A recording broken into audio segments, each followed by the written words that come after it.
Bursa Efek Indonesia itu salah satu regulator yang ada di industri pasar modal Indonesia, alternatif masyarakat untuk bisa berinvestasi, mulai meningkatkan skill kita untuk mengelola keuangan. Spesifik ASN tuh punya kelebihan Kang, karena punya gaji atau pendapatan yang tetap. Jadi memang harus disisihkan di awal. Minimal 10% itu untuk investasi. Kalau dana darurat, tiap orang punya persentase yang berbeda-beda. Banyak yang culture shock ya, atau misalnya shock begitu pensiun, hilang ngapain ya? pendapatan. Banyak yang stres sebenarnya.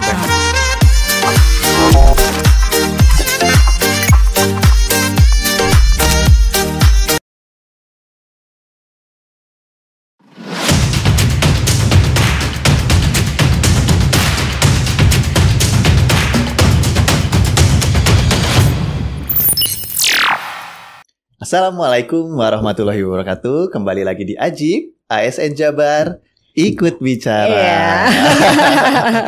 Oke, Akang Teteh kembali lagi di Ajib Podcast kali ini. Dan kali ini kita akan membahas topik yang seru, yaitu terkait dengan keuangan ASN dan investasi pasar modal. Mungkin yang belum tahu, kita akan membahas lebih dalam lagi. Dan kali ini kita sudah kedatangan tamu yang super spesial, yaitu Ibu Sri Herlinawati. Beliau adalah Deputi Kepala Wilayah Jawa Barat dari Kantor Perwakilan BEI Jawa Barat. Aduh, Ibu sebelumnya terima kasih nih Bu udah menyempatkan waktu ke Aji Podcast ini. Iya. Oke, Kang Teteh, sebelum kita mulai, ada baiknya mungkin kita mengenal Ibu Sri Herlinawati ini. Bu, boleh pengenalan sedikit buat Akang Teteh? Boleh, terima kasih Kang Arya. Halo Akang Teteh, Assalamualaikum warahmatullahi wabarakatuh. Perkenalkan saya Lina, mungkin bisa disapa Tengah aja ya, nama Tengah, biasa dipanggil Lina. Selaku Deputi Kepala Wilayah Jawa Barat dari Kantor Perwakilan Bursa Efek Indonesia Jawa Barat. Iya, oke, terima kasih Bu. Sami-sami. Nah Bu, sebelum kita masuk nih ke topik yang lebih dalam, boleh kasih tahu sedikit nggak sih Bu, Bursa Efek Indonesia tuh apa sih, sama melingkupi bidang apa sih Bursa Efek Indonesia teh? Iya, Bursa Efek Indonesia itu salah satu regulator yang ada di industri pasar modal Indonesia. Jadi kita fungsinya juga salah satunya punya peranan untuk menyediakan sarana prasarana, infrastruktur untuk alternatif masyarakat untuk bisa berinvestasi. Alternatif untuk investasi. Iya. Oke, jadi semua regulator itu ada di BEI ya Bu ya? Di pasar modal di ya, pasar modal. Karena bursanya hanya satu Kang, Bursa Efek Indonesia aja. Oke Bu, nah sekarang kita mau bahas terkait keuangan ya Bu ya, keuangan ASN. Dan kalau membahas topik keuangan ASN tuh macem-macem nih.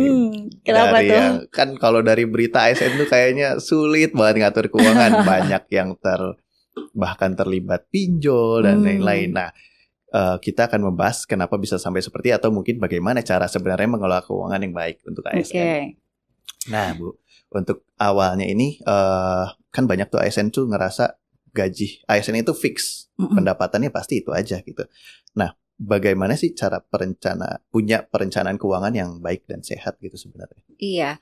Jadi emang perencanaan keuangan itu, kalau saya pribadi bisa bilang, perencanaan keuangan itu adalah pondasi. Jadi kalau Akang mau bikin rumah, pondasinya nggak kuat, atau bahasa Sundanya mah ajek gitu ya Kang ya, gampang untuk roboh.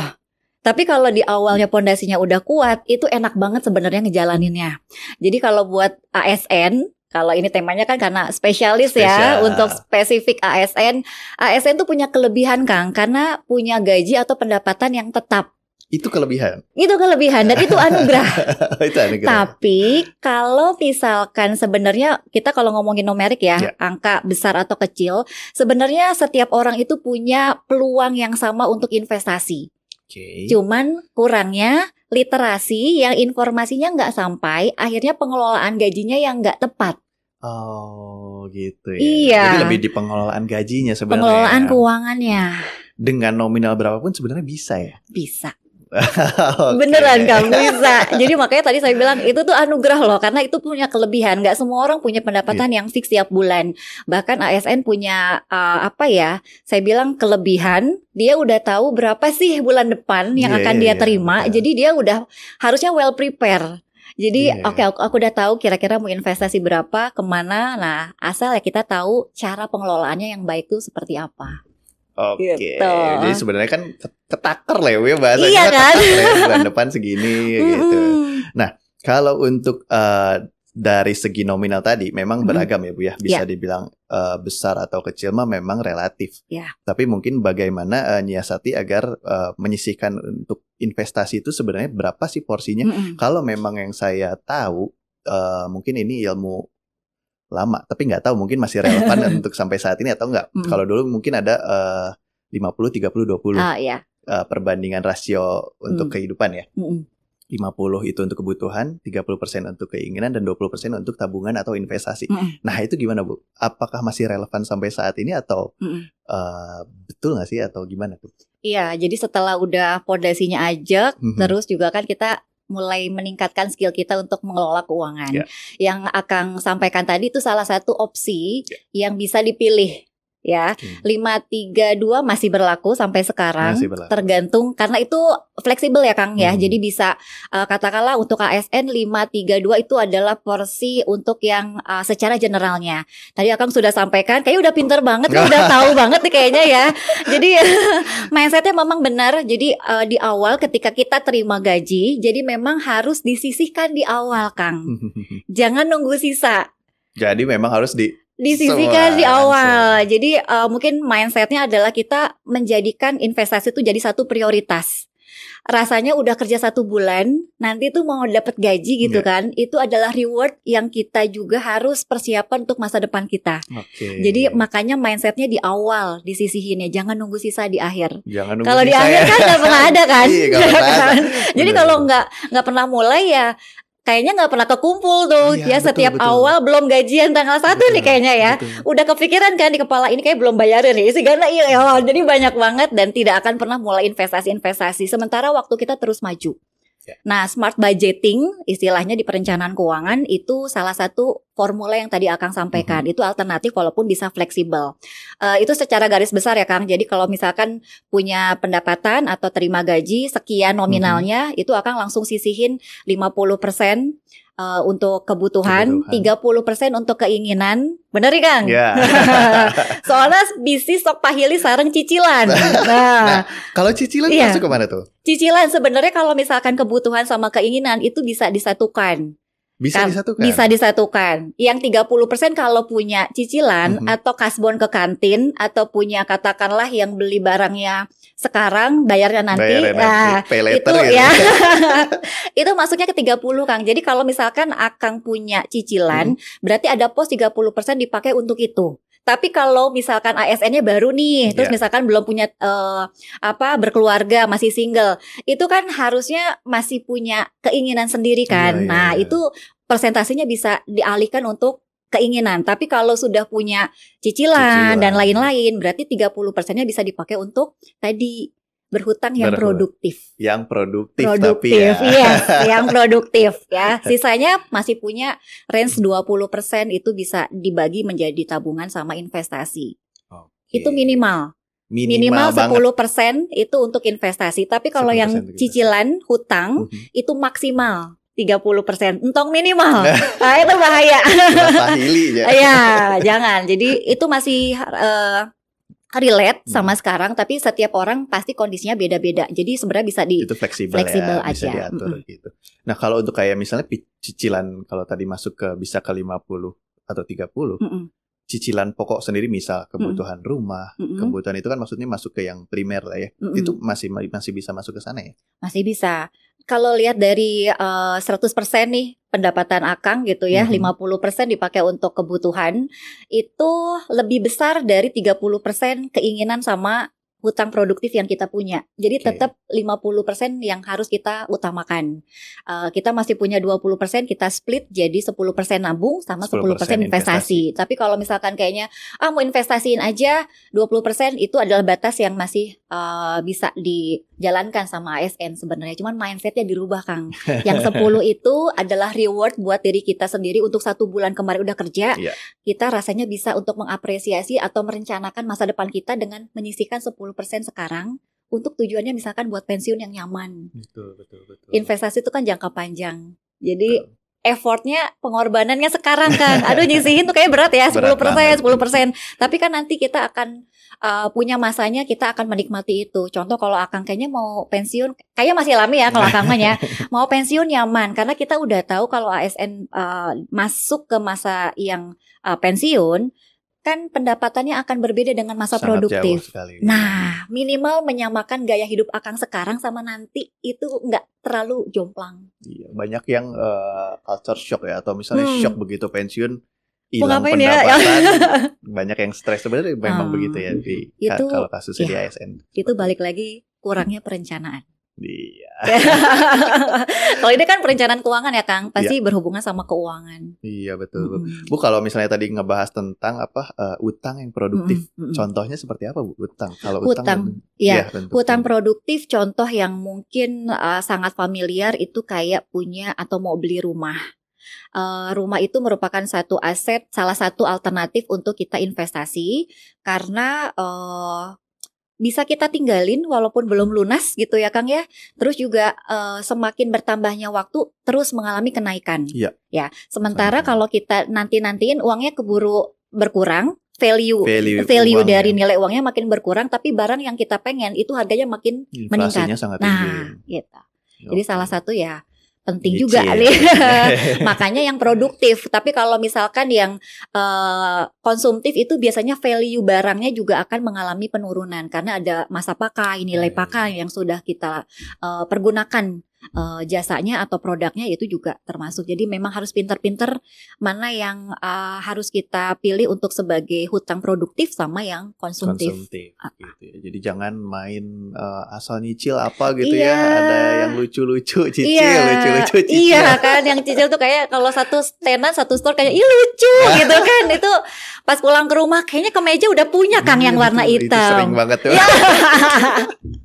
Aduh, apalagi sering iklan muncul ya di feed tanpa kita sadari gitu. Tiap bulan flash sale selalu ada soalnya Kak, nggak 1-1, 2-2 sampai 12-12 ada. Betul. Nanti balik lagi seperti itu. Aduh, itu bahaya banget ya. Iya, jadi harus bisa membedakan antara kebutuhan sama keinginan dan itu perlu disiplin. Ya, itu kalau kita nggak mulai-mulai, ya kita nggak akan kelatih sebenarnya. Kayak ibaratnya kayak pisau, analoginya ya, kayak pisau tuh kita nggak pernah asah pasti akan tumpul.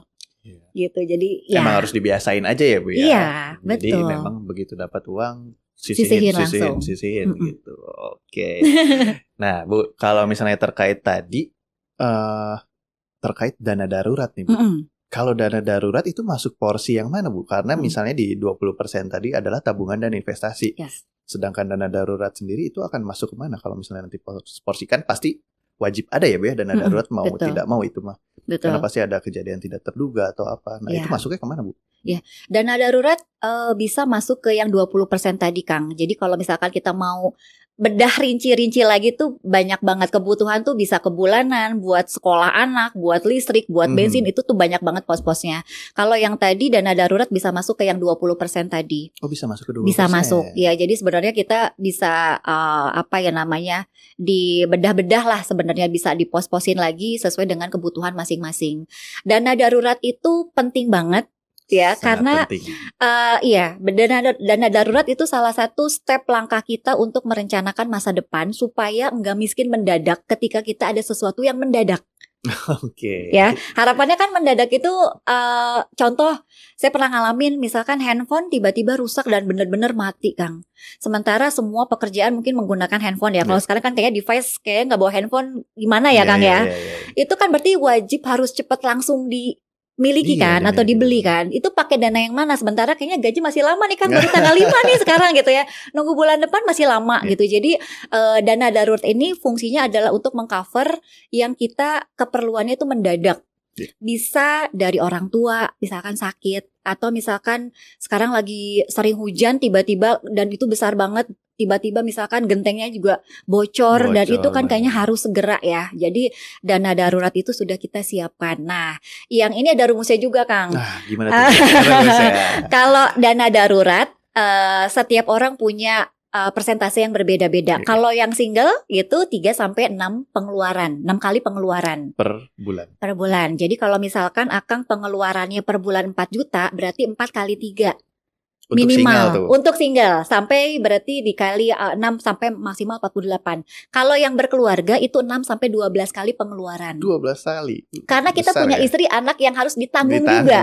Gak mungkin kayak sepiring kan aku cuman siapin dana darurat buat aku aja. Sementara Iya. anak masa gak dikasih makan. Berarti kan dia sudah dihitung sebagai tanggungan. Tanggungan, betul. Gitu. Betul. Nah masalahnya Kang bukan 6 atau 12-nya. Kalau angka mah gampang ya. Masalahnya adalah kita itu nggak tahu pengeluaran yang kita lakukan, pengeluaran tiap bulan itu berapa. Banyak masalahnya justru di situ. Iya, jadi kita nggak akan bisa tahu berapa dana darurat yang akan mau kumpulin. Ya karena basis datanya nggak tahu. Nggak ada. Per bulan kita keluar Nggak berapa tahu, pun. iya, karena tidak pernah dicatat. Oh. Jadi penting juga untuk mencatat setiap pengeluaran. Pendapatan makan saya tanggal hiji ya. Satu-satunya nih kayaknya yang masuk mutasi rekening gitu ya. Tapi kalau misalkan pengeluaran kayaknya satu hari aja bisa 5 kali frekuensi kan. Iya. Belum mie kocok depan Nah, gitu ya. bener. Belum misalkan apa. Satu kali kalau 5 kali transaksi aja terus kita nggak mencatat. Saya sih pribadi nggak inget juga kemarin saya jajan apa ya. Kalau misalkan menggunakan aplikasi M-Banking kita masih lihat Masih mutasi bisa. tercatat. Tapi kalau yang kayak Cash. cash Itu terus nggak ada benar. kwitansinya, Susah kelacak itu ya, kayaknya tuh. udah mulai itu akan memakan waktu kita untuk mencatat Iya. dan mengingat. Nah jadi enaknya memang yang pertama dilakukan itu adalah mencatat Kang. Biasakan mencatat setiap pengeluaran. Coba dulu 30 hari ya Kang. Iya. 1 bulan saya challenge Akang. Kalau saya mah semua dicatat. Oh ya mantap ya. Jadi udah dipraktekin. Udah, Jadi kan banyak aplikasi ya, Be, sebenarnya. itu salah Sekarang satunya. Itu banyak sebenarnya bisa dimudahkan dengan itu. Iya. Cuman yang susah memang habitnya. Ya, cari yang mudah aja sih Kang. Kayaknya kalau aplikasi, harus tetap ngerekap. Kalau mau cari buku yang udah ada debit kredit saldo kredit, yang di kayak tukang akuntansi fotokopian itu loh Kang. Iya, Itu iya, juga iya. tinggal beli. Kalau yang suka boleh. Tapi kalau misalkan, kayaknya habis buku ketinggalan Iya. atau handphone misalkan lowbat atau dipakai buat apa gitu ya. Aku kayaknya pakai note dulu deh, silakan. Jadi untuk seni mencatat itu silakan disesuaikan Macem-macem dengan ya itu mah ya. seleranya masing-masing, mana yang cocok. Kalau Akang misalkan pakai aplikasi mangga, kalau kayak saya mungkin pakai spreadsheet saya atau yang lain pakai Quarto gitu ya, pakai kertas manual. Kalau golongan baby boomers kan kayaknya Iya, pulpen aya kan gitu nya, bade nyatet heula ya. Itu teh kan bendahara biasanya yang kayak gitu ya. Bener. Silakan, tapi minimal kita tahu pengeluaran kita tuh berapa. Oke. Ya, challenge dulu sebulan, ditotalin jumlahnya kemana. Misalkan gajinya 5 juta, pengeluarannya 4 juta. Nah, kan harusnya 50% Kang. Iya. Berarti ini udah overload berapa persen? Nah, Iya. itu jadi bahan evaluasi. Ini juga yang tipsnya adalah selain tidak terbiasa mencatat, tidak terbiasa mengevaluasi. Oh, setelah dicatat pun harus tetap kita Itu evaluasi yang kembali. penting. Oh. Jadi kalau misalkan saya mau cerita runutnya, Tika misalkan Akang udah terapin 5-3-2. Oke. Kalau misalkan punya uang 5 juta berarti 2,5 Ya, untuk kebutuhan, cicilan sekian, investasi sekian. Nah sekarang Akang punya pencatatan, udah oke nih pencatatannya. Tapi ternyata tidak dievaluasi. Harusnya 50%, Akang bisa sampai pakai 80%. Oke. Gitu. Nah ini dievaluasi. Evaluasinya dari mana datanya? Oh iya kan dicatat. Benar. Ya, kalau nggak dicatat kita nggak akan tahu dana darurat kita udah berapa ya. Iya. Kekumpulnya, kayaknya kok nggak kekumpul-kumpul, kayaknya kemana ya? Kayaknya udah masuk terus hilang lagi gitu. Kesedot Karena lagi. memang tidak dicatat dan tidak dievaluasi. Jadi dana darurat itu juga memudahkan buat kita juga ngontrol. Iya, betul banget. Gitu. Betul banget. Nah, tapi kalau misalnya ini udah terkumpul nih, misalnya dengan batasan tadi 12 kali. Tapi setelah melewati itu, apakah nanti tetap akan perlu ibaratnya di top up kembali gitu, atau misalnya 12 udah deh cukup, sisanya bisa buat yang lain? Yes. Atau seperti apa? Kalau untuk dana darurat sudah di Misalnya 6, udah pas lah gitu. Akang tuh udah oke banget Udah gitu oke ya. lah, Pokoknya udah aman 12 lah kali dana itu udah darurat. aman gitu ya. Bisa dialihkan untuk yang lain. Investasi kayaknya sekolah budak teh segalanya naik wae gitu nya. Atau misalkan ada kebutuhan yang lain, mau punya untuk penambahan aset berikutnya, rumah ke-1 kayaknya kedua nih gitu ya. Buat diwariskan atau misalkan buat dikontrakin, itu kan memungkinkan sekali karena Betul. pos dana darurat sudah kita tercukupi, kita punya kelebihan keleluasan untuk kita menambah kebutuhan kita, keinginan kita juga, atau bahkan ataupun mungkin investasi. Yes, investasi jadi makin banyak. Kalau investasi makin banyak, waktu time frame yang kita butuhkan, atau nggak usah nunggu 10 tahun buat pensiun, Kang. 8 tahun juga udah siap lah. Karena sudah nyaman, karena cepat sudah investasinya dimulai, naik, semakin iya. cepat juga ya kita Iya, dalam titik semakin aman siap. gitu ya. Betul. Nah, kalau untuk dana darurat itu sendiri, sebaiknya disimpannya dalam bentuk apa? Karena misalnya kan dana darurat itu posisinya stay ya, tidak diapa-apakan lah karena memang untuk dana darurat yang pasti itu harus liquid. Betul. Tapi lebih baik dibentuknya dalam bentuk apa sih? Apakah mungkin bisa dalam bentuk emas kah atau apa sih yang lebih baiknya? Apakah cuma bentuk tabungan aja? Tapi kalau mikir kan tabungan, aduh nanti tergerus inflasi. Nah gitu. Iya. Sebaiknya apa sih? Iya, ini balik lagi ke pentingnya perencanaan keuangan, pengelolaan keuangan, dan yang paling penting adalah product knowledge-nya, Kang. Jadi kalau misalkan, wah Kang udah oke banget nih ya gitu ya, aku mau nih taruh dana darurat, kira-kira kemana yang membantu kita? Kalau misalkan product knowledge-nya udah banyak banget referensi kita enak banget milihnya. Yang masalah itu adalah masyarakat kurang informasi, jadi kayak pilihan tuh itu sempit banget, kemana ya gitu. Nah kalau misalkan saya mau membandingkan inflasi kita mungkin per bulan sekarang 2%-an. Berarti kalau misalkan Akang mau simpan dana darurat, tadi betul yang harus liquid. Kalau dana darurat itu kita butuhkan sewaktu-waktu, itu cepat kita dapatnya. Di tabungan bisa, tapi kalau misalkan di tabungan berarti rata-rata bunga tabungan itu juga sama kayak inflasi. Kalau mau berarti naikin lagi. Kalau di produk keuangan ada deposito, ada yang jangka waktunya tapi pendek, sebulan, 3 bulan, paling lama setahun. Itu range-nya kurang lebih di 4%-an. Masih bisa melawan inflasi ya. Tapi kalau misalkan butuhnya sekarang, jatuh temponya 1 bulan kemudian, kita nggak bisa. Nah, pilihannya berarti kita harus switch lagi ke pilihan yang lain. Kalau di pasar modal ada yang namanya reksadana. Reksadana yang paling safe gitu ya, karena reksadana tuh ada 4 macam. Yang paling mungkin dari yang paling awal itu reksadana pasar uang, Kang. Itu termasuk juga bisa saya katakan termasuk opsi untuk menyimpan dana darurat, bukan hanya di produk yang tadi saya sebutkan, tapi bisa di produk investasi. Jadi sekalian investasi, uang kita tetap bisa juga tumbuh minimal sama-sama inflasi. Jadi nggak kegerus inflasi. Betul, dan termasuk yang juga RDPU termasuk yang masih cepat untuk dicairkan. Gitu. Kalau kita taruh investasi Akang misalkan di aset atau properti, wah itu mah agak lama ya. Apalagi. Aduh nih kayaknya belinya harus sekarang gitu. Anak sekolah harus bayarin bulan depan. Betul. Kayaknya untuk itu memang punya kelebihannya, tapi di satu sisi pasti ada resiko. Itulah investasi. Selalu ada resiko di dalamnya. Makanya product knowledge itu penting banget. Jadi kalau kita nggak bisa di sini atau nggak cocok di sini, kita punya alternatif yang lain kalau kita terliterasi dengan baik. Oke, sebenarnya kan banyak ya, sangat banyak pilihan investasi betul. Gitu. Nah, tapi menyambung nih sama topik yang cukup hangat nih, deket-deket ini tuh. Kalau tadi ibaratnya nyimpan dana darurat di tabungan. Biasanya orang yang nyimpan dana darurat di tabungan itu kan dibiarkan saja ya. Betul. Anggaplah di sebuah rekening. Nah, tapi kemarin ada satu topik yang bahwa kalau rekening itu tidak bergerak, itu diberhentikan di blok sama PPATK. Iya. Nah, makanya kemarin pun aku lagi di Twitter, di X pun lagi rame banget gitu ya. Nah, itu gimana Bu kalau seperti itu? Iya, kalau saya baca sih tujuannya PPATK tuh baik ya, untuk misalkan apakah ada pencucian uang ataupun misalkan memang jual beli gitu kan, data pasif. Juga kan itu penting banget. Jadi betul kalau misalkan kayak Akang tadi pengen ngumpulin dana darurat kan harapannya nggak dipakai ya Kang, utuh gitu ya kalau bisa ya. Lupa gitu iya kan, betul gitu. Kalau sudah terkumpul itu juga rasanya juga kan kita juga nggak mau pakai gitu ya. Nah kemarin itu memang beritanya yang saya tangkap sih, kalau saya juga sempat baca sedikit beritanya, tujuannya adalah untuk perlindungan ke konsumen. Nah itu balik lagi kalau misalkan ada opsi yang merasa kayaknya agak khawatir gitu ya Kang ya. Nah kalau misalkan ini mungkin kita bisa switch juga, bukan simpan di tabungan aja, tapi mungkin bisa juga di reksadana pasar uang. Itu juga bisa kita pantau kok Kang, sekarang uang kita berapa, lalu misalkan NAB satuannya, unit penyertaannya berapa unit yang kita udah punya secara real time di aplikasi itu juga udah bisa kita cek dan kita monitor. Jadi bisa ada alternatifnya lah kalau misalkan memang membutuhkan alternatif itu. Berarti sebenarnya tidak ada hambatan lah ya kalau misalnya untuk menyimpan uang dimanapun. Yang penting itu liquid, bisa aman seperti di reksadana dan lain sebagainya gitu. Itu konsep diversifikasi namanya. Diversifikasi. Jangan nyimpan telur di satu keranjang. Nah, gitu. Nah, Bu, di tengah banyak ini penawaran investasi, macam-macam bentuknya. Kan banyak tuh pasti yang ada yang ilegal, ada yang investasi bodong. Itu gimana Bu cara memilahnya?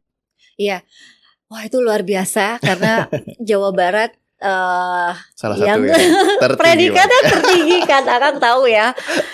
Investasi ilegalnya, judulnya, pinjolnya, ya Allah gitu ya. Jadi memang kita juga dari Bursa Efek Indonesia punya tanggung jawab yang besar untuk memberikan informasi kepada masyarakat Jawa Barat khususnya karena area kita di Jawa Barat untuk memberikan literasi keuangan dan memberikan alternatif untuk masyarakat. Mindsetnya adalah yang kita lihat memang masyarakat belum ngerasa investasi itu jadi hal yang prioritas, Kang. Iya. Jadi kumangke weh gitu bahasa Sundanya mah. Itu di posisi terakhir ya. Iya, harusnya tapi kalau kita udah ngerasa engke kumaha ya. Kalau saya pensiun nanti ngapain ya? Nah, itu pasti akan memprioritaskan investasi. Ciri-ciri investasi ilegal biasanya mereka itu kasih penawaran menjanjikan keuntungan yang pasti dalam waktu yang cepat. Keuntungan yang pasti dalam ya, waktu yang cepat. Ya. Iya dong, kalau nggak besar nggak akan menarik. Dan masyarakat kita sebenarnya tidak bodoh, Kang.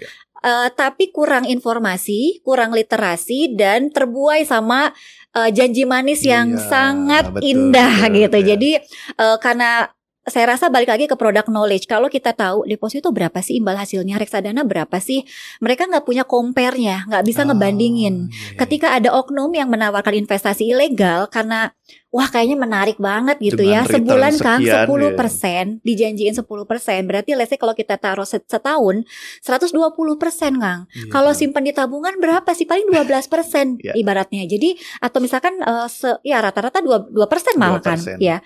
Jadi kalau kurang literasi, kurang informasi, pasti wah kesempatannya cepet kaya nih gitu. Jadi itu ciri-cirinya biasanya oknum tadi menjanjikan imbal hasil yang pasti dan juga dibilang nggak ada resiko gitu. Dan kita juga sebagai masyarakat saking emosionalnya, saking impulsifnya, kita juga nggak pernah ngecek ke lembaga resmi ini tuh terdaftar dan diawasi enggak. Karena beda nih Kang, harus dicek. Yang kedua adalah cirinya memang kita harus cek juga mereka itu udah terdaftar dan resmi enggak. Itu sangat penting ya? Iya, biasanya mereka hanya menyodorkan atau menginformasikan saya udah punya SIUP loh, surat izin dagang. Padahal untuk investasi itu SIUP aja nggak cukup. SIUP itu kan hanya untuk surat izin untuk usaha berdagang, tapi tidak boleh untuk menghimpun dana dari masyarakat dan menginvestasikannya. Menghimpun aja udah salah. Menghimpun pun salah ya? Iya, karena kan beda izin. Gitu. Nah ini mungkin banyak yang orang nggak tahu ya. Jadi hati-hati. Jadi memang harus cek legalitasnya di lembaga resmi. Ini udah terdaftar belum gitu. Terus biasanya skema yang paling banyak, yang kedua ciri-ciri investasi yang ilegal itu biasanya pakai skema Ponzi, Kang. Betul. Skema Ponzi kan dia member get member, tapi nggak ada produk jasa yang dia tawarkan. Nggak jelas sebenarnya. Nggak jelas. Apa gitu. Kang kita jualan tumbler aja deh Kang ya, sebulan 30 unit gitu kan. Gitu ya. Ada kan? Atau jasa yang kita tawarkan gitu ya. Tapi kalau ini nggak ada. Dia hanya fokusnya ke member orang yang anggota baru untuk menambah sebenarnya. Jadi anggota yang terakhir masuk itu adalah orang yang sebenarnya udah nggak akan nerima lagi benefit. Betul. Karena nggak ada lagi kan dana yang akan masuk. Nggak ada downline-nya lagi. Iya gitu. Jadi mekanisme yang seperti ini yang masyarakat juga kadang tahu sih mungkin. Terus kadang-kadang tapi kalau udah ketemu sama penawar investasi yang returnnya tinggi, lupa tuh semua ilmunya Kang. Apalagi jago marketingnya ya. Itu pasti. Jadi ya lebih bijaksana aja dalam mengambil keputusan. Nah biasanya tipsnya itu ingetnya 2L Kang. Apa tuh 2L? Legal sama logis. Legal dan logis. Legal dan logis. Kayaknya udah.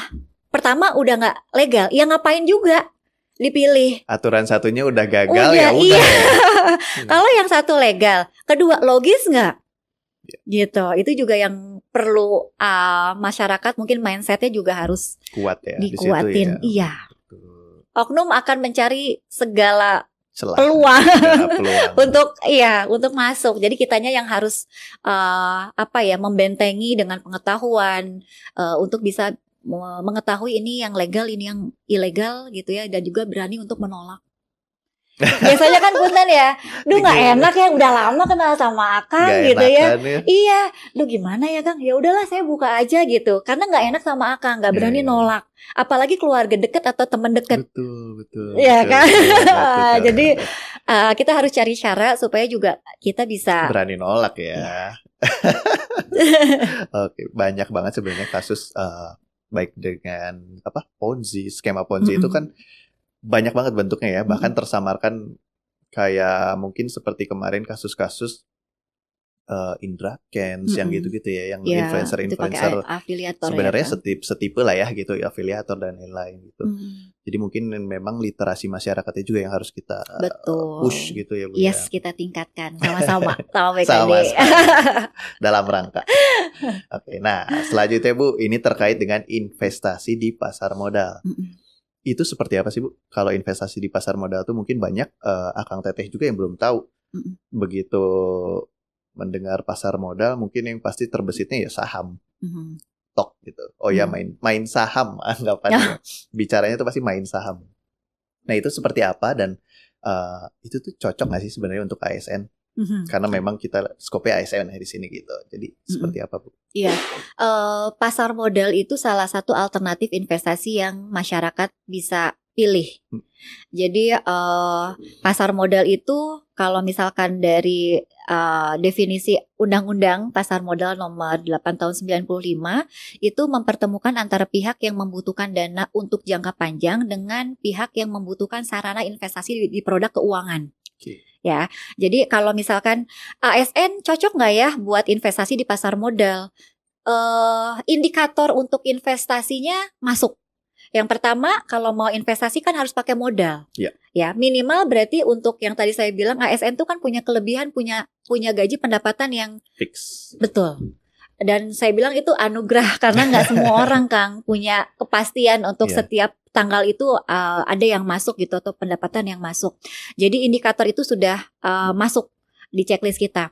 Punya modalnya sebenarnya tidak besar Kang. Reksadana pasar uang minimal 10.000 udah bisa loh. Udah bisa ya. Mahalan nih kocok payun Kang. Kalau suka ya. Jadi sebenarnya ada. Jadi kalau misalkan ngomongin pasar modal kan alternatifnya banyak.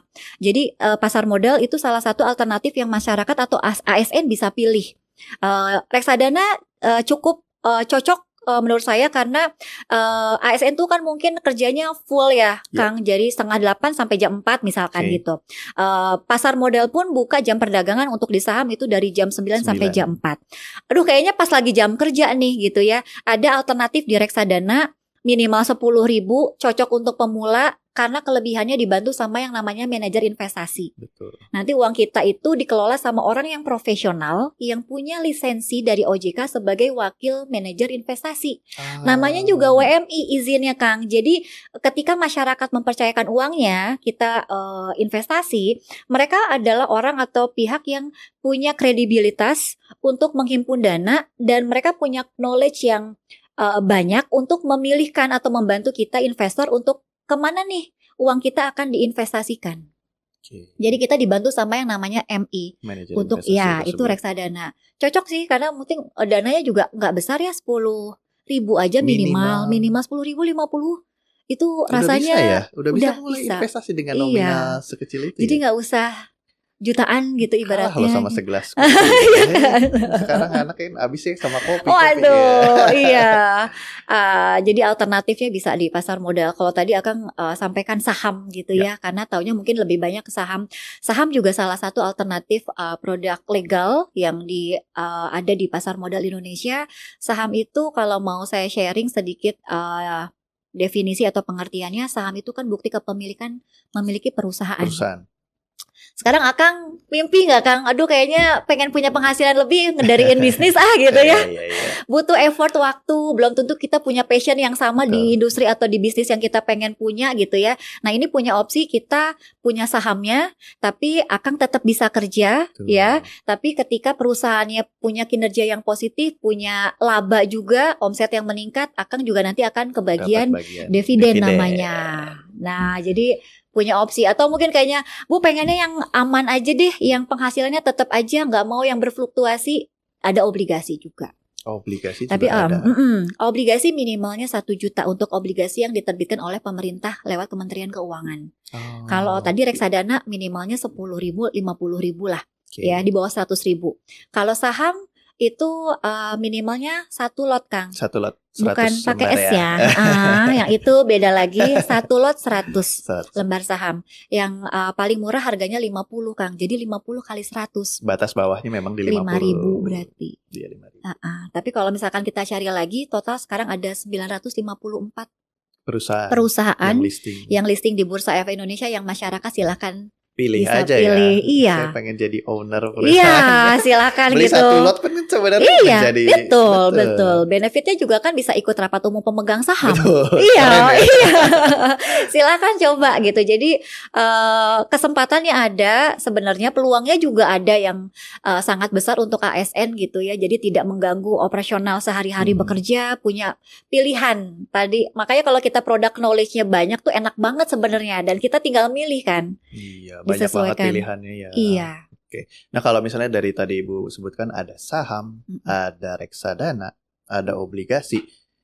Sebenarnya bisa dijelasin nggak sih Bu, apa tingkat resikonya atau seperti apa? Karena memang kayaknya yang paling cocok untuk ASN mah reksadana deh, karena mungkin tidak punya waktu untuk memanage atau melihat sahamnya naik turun ya atau seperti apa. Nah, itu paling cocok seperti apa, atau sama membandingkan tingkat resiko antar pilihan itu.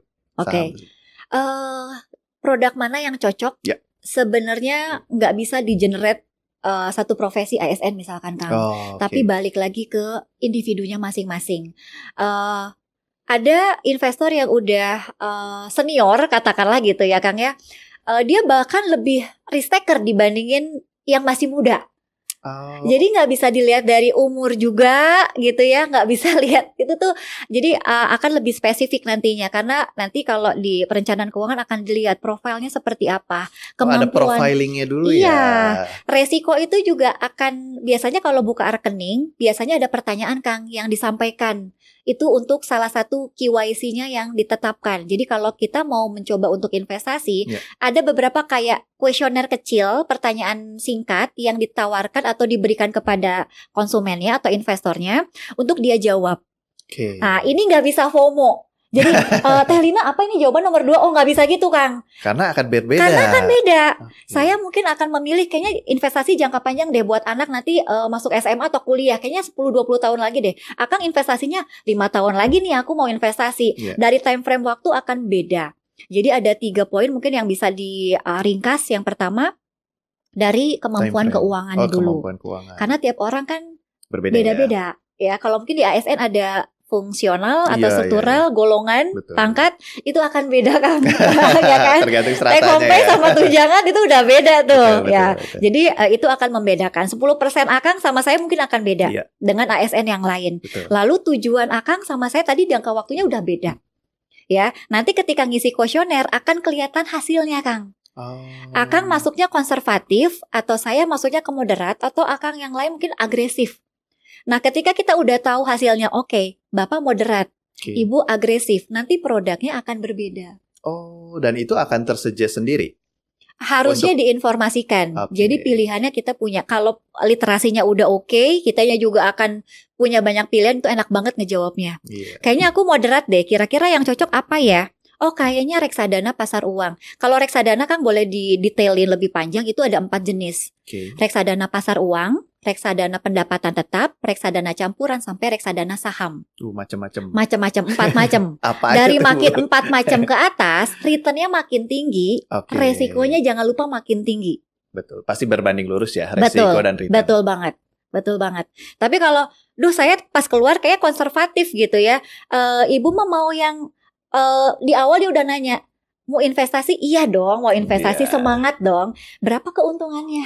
Nah, kalau udah nanya seperti itu, reksadana sama saham itu belum bisa menjawab. Jadi alternatifnya, ada nggak produknya? Ada, bisa di obligasi. Nah, sekarang Kang agak iklan sedikit mungkin ya. Sekarang lagi masa penawaran namanya SBR. Seri 014. Itu ada masa penawarannya sampai 7 Agustus. Nah, kelebihannya untuk SBR dia sudah menginformasikan seluruh masyarakat kalau investasi minimal 1 juta di SBR, ada yang seri 2 tahun, ada yang mau 4 tahun. Kira-kira kalau Akang punya uang 2 tahun nggak kepake daripada nganggur, mending diinvestasiin salah satunya di SBR. Berapa sih teh keuntungannya? Itu udah disebutkan kelebihannya, itu sudah disebutkan, diinformasikan di awal. Returnnya kalau 2 tahun itu 6,25% per tahun. Besar ya, lumayan. Kalau 4 tahun jangka waktunya lebih panjang, 6,35% per tahun. Jadi kalau untuk ASN nih, Akang Teteh, Bapak Ibu yang nanya pertanyaannya, kalau saya nih ada dana menganggur nih, dapat warisan misalkan gitu ya, belum kepikiran mau apa ya gitu. Itu bisa jadi salah satu alternatif yang bisa dipilih kalau pertanyaannya untung berapa? Atau saya dapat berapa? Nah, karena gitu. Fix ya itu. Fix itu kelebihan salah satu dari obligasi, atau sekarang ada SBR 14. Iya. Itu per Agustus ini mulai dibuka. Penawarannya dari 14 Juli Kang sampai 7 Agustus penawarannya. Jadi nanti kalau nggak salah pencatatannya itu di 13 Agustus. Tapi kita udah bisa pesan dari sekarang. Oh, udah bisa dari sekarang. Udah bisa sampai 7 Agustus. Tapi itu kan ada kuotanya kan ya? Biasanya makanya pemerintah itu biasanya memilih mitra distribusi namanya Kang. Oh, ada mitra distribusi. Ada. Jadi misalkan gini, pemerintah nerbitin obligasi atau surat hutang namanya SBR 14. Warga negara nih yang memerlukan saran investasi produk keuangan, dia nggak bisa langsung beli ke Menteri Keuangan atau Ibu Sri Mulyani, aku mau beli dong gitu ya, nggak bisa. Tapi Kementerian Keuangan itu memilih yang namanya mitra distribusi. Retailnya lah. Agen penjualnya. Yang namanya mitra distribusi itu ada bank, ada sekuritas, ada fintech juga. Oh, fintech pun masuk. Iya, yang memang terdaftar dan dipilih sama OJK. Jadi masyarakat bisa memilih mana yang memudahkan lah untuk masyarakat. Minimalnya tapi 1 juta. Kalau misalkan Akang, oke, aku investasi, ini balik lagi ke alternatif yang lain. 1 juta mah kebesaran buat saya misalkan gitu ya. Saya mau coba dulu 500.000 deh. Ya berarti obligasi bukan jadi alternatifnya. Iya, karena kan dari segi kemampuan keuangan Akang nggak masuk. Jadi berarti pilihannya bisa ke reksadana atau ke saham. Yang bisa jauh lebih kecil ya. Iya. Gitu.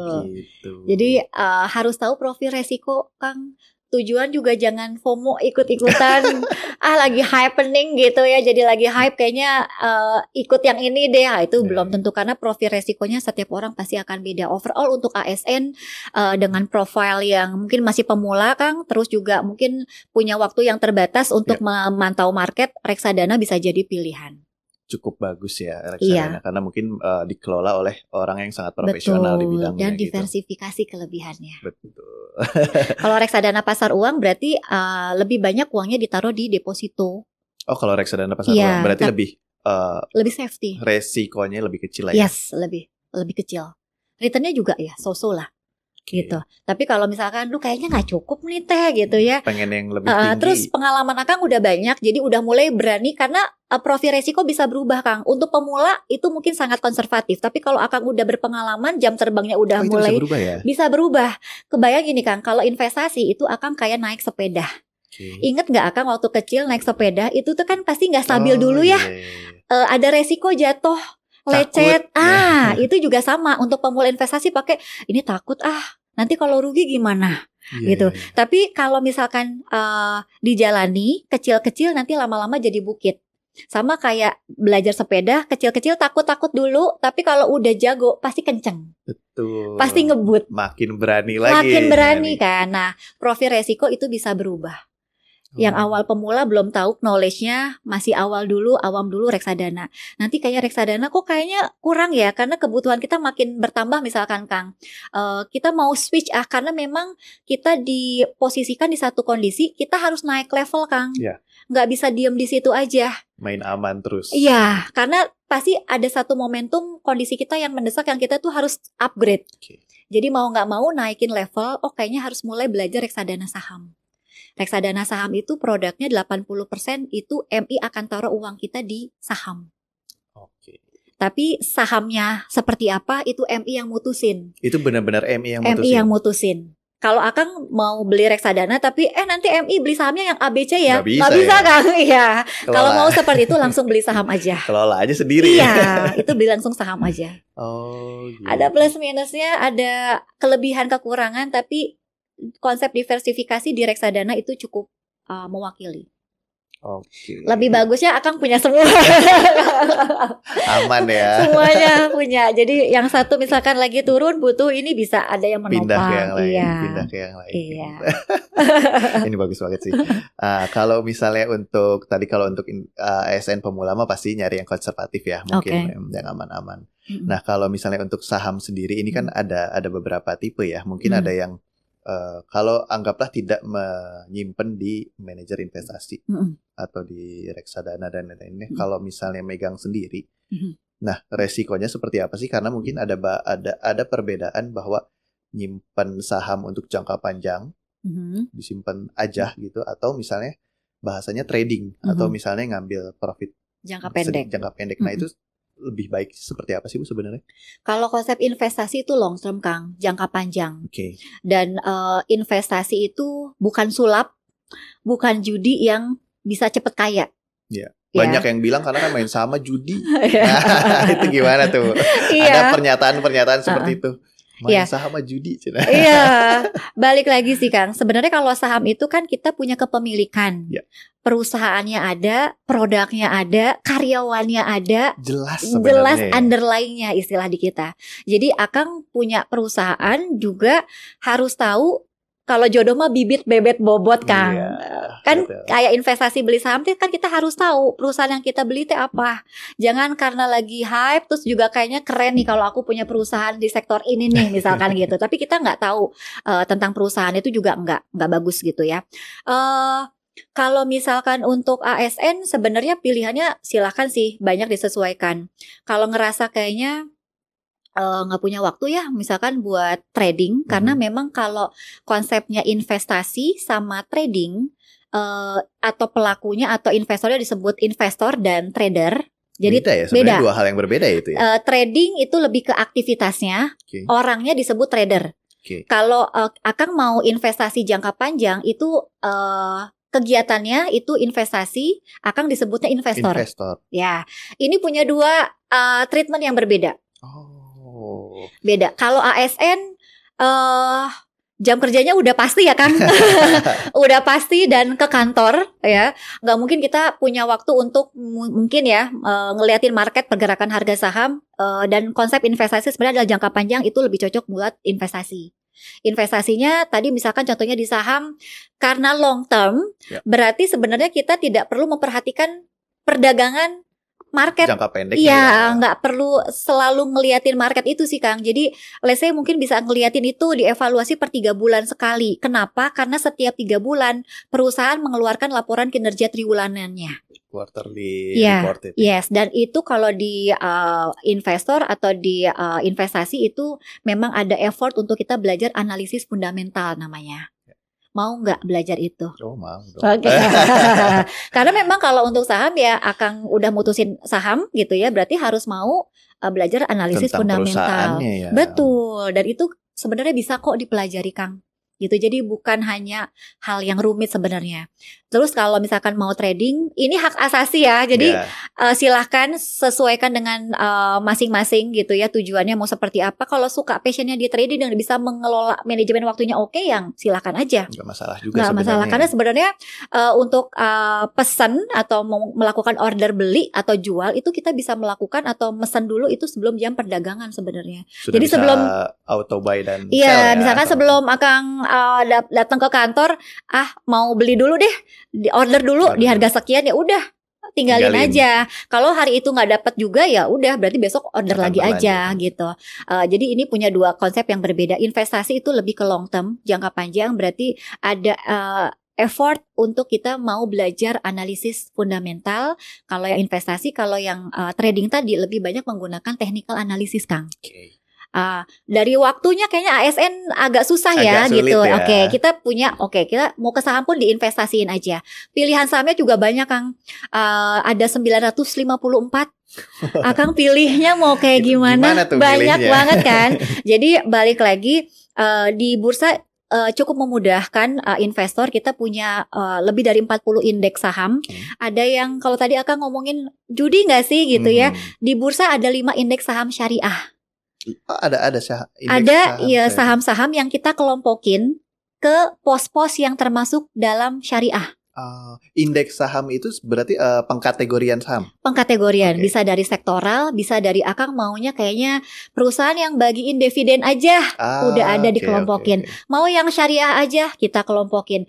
Kayaknya sektor industri yang lagi bagus yang ini deh. Manufaktur Dikesin misalnya. kesituin. Itu juga ada kita Oke. kelompokin. Kayaknya perbankan deh, perbankan. Ada perbankannya Jadi aja. memudahkan ya sebenarnya. Memudahkan sebenarnya. Prefernya mau ke saham apa Iya, nih? balik lagi. Yang liquid pun ada, Kang. Iya, iya, iya. Ada LQ45, ada indeks 30, itu juga banyak, total 44 kalau nggak salah. Jadi silakan mau yang mana, mau yang syariah juga sudah ada yang dividen yang udah otomatis membagikan dividen, kan berarti yang untung ya. Betul, Karena betul. laba kan, udah punya laba makanya dia bagiin keuntungannya.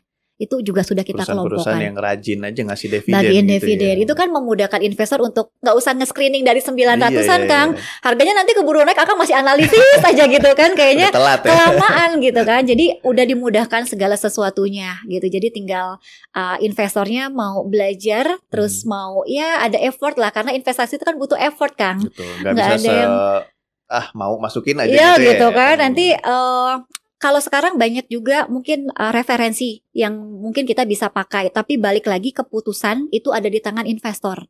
Jadi Iya. kalau kitanya nggak punya knowledge literasi yang baik, ya kalau misalkan resikonya misalkan capital loss atau turun, jangan nyalahin orang lain. Karena kita memang yang mutusin. resiko semua ditanggung sendiri ya. Betul. Gitu. Seru ya. Kalau masalah keuangan mas selalu seru. Gitu. Oke. Nah, Bu, kalau misalnya dari ASN sendiri, aku mau terjun nih, mau masuk ke dunia saham, investor masuk. Nah, itu kemana sih gitu? Apakah harus ke platform apa sih? Apakah harus ke BEI atau memang kan sekarang sudah banyak ya aplikasi atau perusahaan betul. sekuritas. Nah, harus gimana gitu, Bu? Oke. Mungkin banyak yang belum tahu juga. Saya mau beli saham, tapi harus kemana gitu? Oke. Kalau mau jadi investor di Bursa Efek Indonesia kan memang kita kan terus melakukan sosialisasi pasar modal untuk meningkatkan tadi literasi keuangan di masyarakat, khususnya di Jawa Barat. Kita punya program yang namanya Sekolah Pasar Modal, Kang. Jadi itu adalah kelas untuk belajar investasi kurang lebih setengah hari untuk pemula juga cocok. Dan di situ biasanya materinya dari perencanaan keuangan, dari struktur pasar modal, mekanismenya, sampai belajar untuk praktek.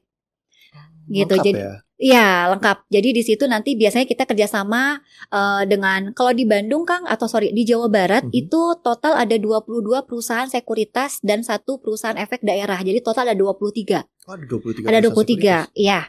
Total kalau di Indonesia, di Bursa Efek Indonesia ada 93. Let's say udah disortirin ya, dari 93 cuma 23 nih yang dipilih gitu ya. Dari 23 silahkan dicek, yang pertama tentu sudah legal dan diawasi lembaga resmi dan OJK. Lalu mungkin kalau saya bisa gambarin sedikit, Kang, tentang struktur. Kalau misalkan kayaknya abis ini Akang punya waktu abis kerja buat ke mall dulu nih, Kang. Biasanya mungkin kalau masyarakat suka ke mall kemana ya? Kita misalkan ke PVJ kali ya, Kang ya. Ini boleh sedikit mencontohkan ya, bukan bermaksud merekomendasikan salah satu mall, biar terbayang aja. Misalkan Akang mau datang ke satu mall, ketika Akang mau masuk ke satu mall, Akang nyiapin apa sih, Kang? Kalau biasanya datang ke pusat perbelanjaan? Uang. Yang pasti. Uang pasti. Terus apa lagi, Kang? Akomodasi, persiapan. Terus apa lagi? Apa ya? Waktu tenaga. Oke. Jadi kalau saya ibaratin, pengunjung ini adalah calon investor. Let's say mereka harus punya modal, kemampuan sesuai dengan modal yang mereka punya, yang tadi minimal 10% misalkan. Dia udah tahu berapa kemampuannya dia. Lebih bagus lagi, dia udah punya tujuan investasi. Kalau mau jangka pendek, saya mau beli sepatu. Sepatunya yang kayak gimana? Sepatunya yang bertali, warna kuning, mereknya A, itu udah oke banget, Kang. Kebayang kalau Akang datang ke satu mall mau beli sepatu, yang mana aja lah.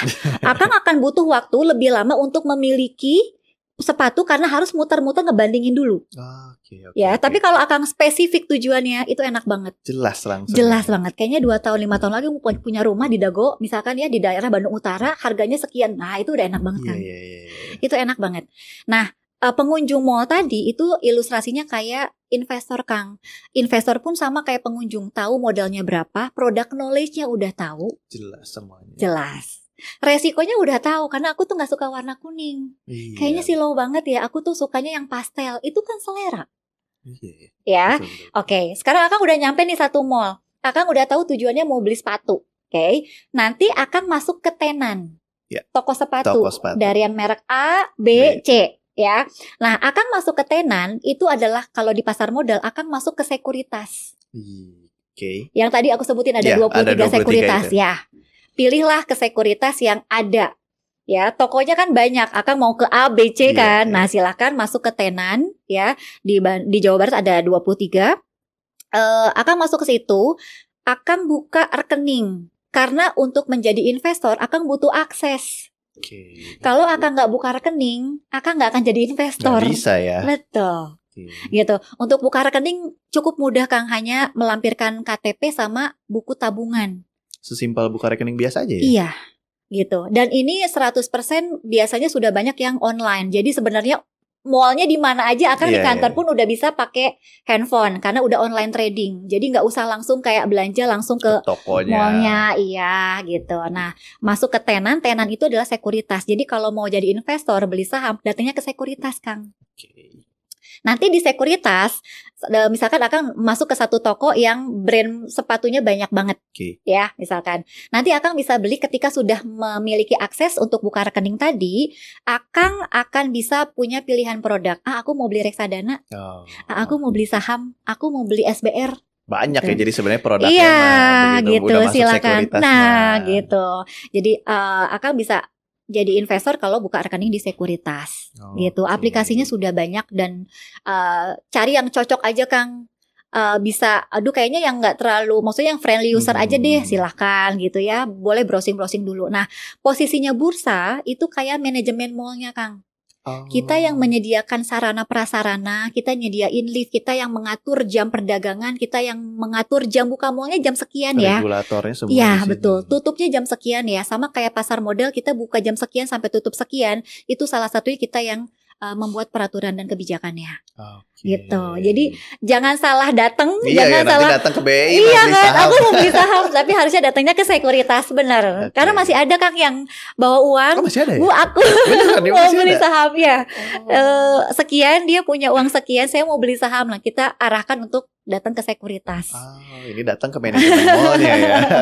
Iya betul. Tokonya. Jadi langsung aja. Itu mungkin ilustrasinya, Kang. Itu ilustrasi yang udah bagus banget.